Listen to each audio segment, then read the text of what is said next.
好，介紹下 Fancoin Uni 用嘅 control 箱，一部機一個獨立 control 箱，溫度掣，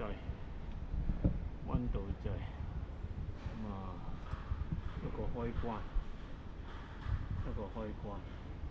咁好得意咧。咁Fancoin 都可以玩到咁極致嘅。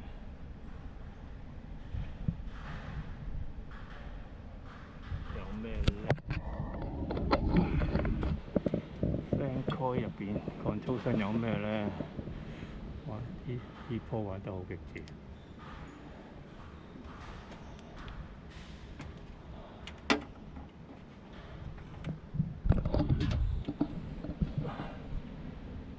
Fancoin 有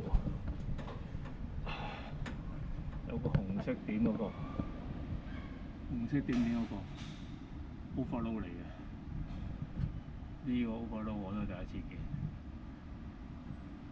M 高會跳 ，M 低亦都會跳。咁俾4秒時間佢。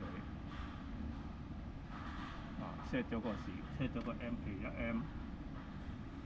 超過4秒 over 1M 超過4秒就會跳，譬如低 M set 0.2M， 大約 set 0.2M 或者0.4M， 低過0.4M 4秒佢又會跳，唔知有咩用。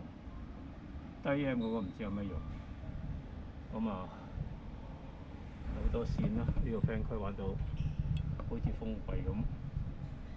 翻呢個 BMS 啦，搬到翻 BMS， 開山翻 BMS， 爬攬翻 BMS，